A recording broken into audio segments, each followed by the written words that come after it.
If you're curious about what sulfur does for plant growth, you're like me, and I'm going to run an experiment to kind of check the difference between them. So I'm running this program called HydroBuddy to do the calculations for me. And in the first pail, I'm going to do about 10% of what the master blend kind of suggests as a mixed ratio of sulfur. That's going to be 4.5. I got pretty close with my resulting ppm of 4.706. The nutrients required are listed here and the quantities are listed on the side. I guess I should round this as well.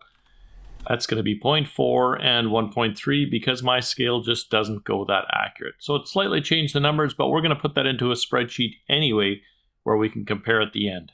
Now these are the concentrations I'm going to be using for my B pail, which is the control, and there's nothing fancy going on here. 3 gallons of mix, and this is exactly the quantities listed by the Master Blend website as to which quantities to use. So it's just a generic default, nothing fancy happening here. This is just a control. So here's the resulting ppms for my C pail and the quantity of nutrients I'm going to be using. Essentially just added wettable sulfur powder for plants on this one. It's not entirely water soluble, but it does kind of dissolve. And I think it's going to do the trick. We're going to find out anyway. So these are all going to get mixed up in A, B, and C. Then they're going to go into my grow rack, the 3 black pails at the far end there. This is all reverse osmosis water, so I'm hopefully having exactly the same starting point for every one of my pails.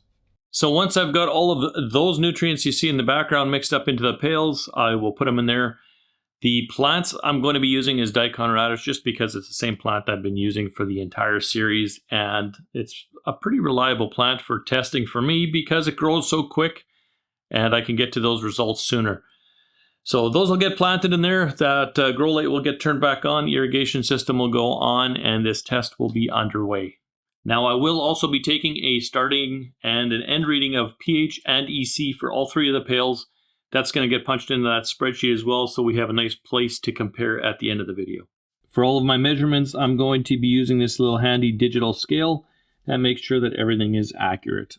So with the nutrients all mixed up, we have a starting pH of 6.07 in our A pail. We have a starting pH of 6.08 in our B pail. And whether or not the fruit flies that are swimming in there are going to affect anything, I guess only time will tell. We have a starting EC of 1521 for our A pail. We have a starting EC of 1692 for our B pail. And we have a starting EC of 1690 for our C pail. Now, for those of you curious what I did to pH, I just used citric acid. This way I'm not adding any additional nutrients.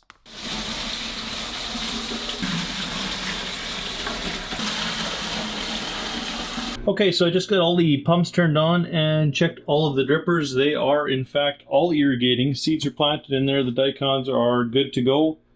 And lights are on. Nothing to do now but wait. So this is what it looks like after thinning out, and germination's about a week of growth. That's where the plants are today. So far, not much difference in the growth between all of these plants. They all look pretty uniform. We'll give them some more time and then we'll check back for evaluation. Today is evaluation day, and that's what our plants are looking like so far. I'm going to get the greens and the roots weighed up on the scale, put that into a spreadsheet so we can compare the results. I'm also going to be using the pH and EC meters to make sure I get an accurate reading. And I took the readings before the experiment started so we can get a good before and after of nutrient uptake in all 3 pails.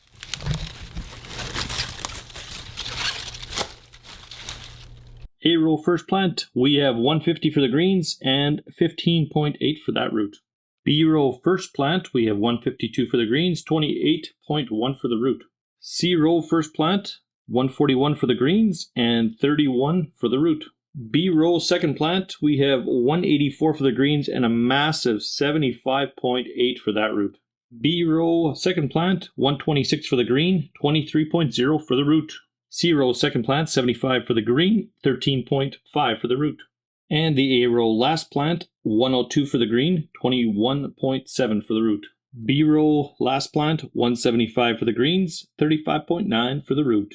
And the C row last plant, 103 for the greens and 30.0 for the root. We have a final pH of 7.47 in our A pail.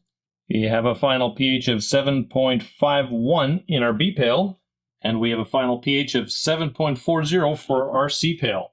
We have an EC of 400 for our A pail. We have an EC of 1063 for our B pail. And we have an EC of 930 for our C pail. So here's what all those numbers look like inside of a spreadsheet. The A pail, actually, alarmingly, consumed the most by quite a bit. The EC change there was 1121. The other two are 629 and 760. pH was pretty stable across all of them. They moved pretty much the same in all three pails. There's the resulting nutrient concentrations, and as you can see here, just the sulfur is what's being messed around with. If I take a look at the plant root mass and the plant growth mass averages, so the total for all three, it's a little bit higher plant mass in the B pail, which is no surprise. What is a surprise here is that the A pail, that one plant had a massive root, 75.8 grams. Kind of throws off the rest of the averages. You can use the data however you like. I think there's definitely an advantage to having more sulfur. This to me looks a little more stable with the results. As you can see, the first plant and the last plant, 15.8 and 21.7. Definitely quite a bit behind. Adding more sulfur did absolutely nothing in my opinion here. If anything, it just caused the growth to kind of be a little bit stunted, which translates to the mass being a little bit less there, 319 and 75 for the average root mass. Yeah, but definitely an anomaly with that one plant. I don't know if that thing just has Hulk genetics or what's going on, but that one was kind of out of left field. If I am interpreting these results wrong, or you guys think you have a different interpretation, feel free and leave them in the comments down below if you like.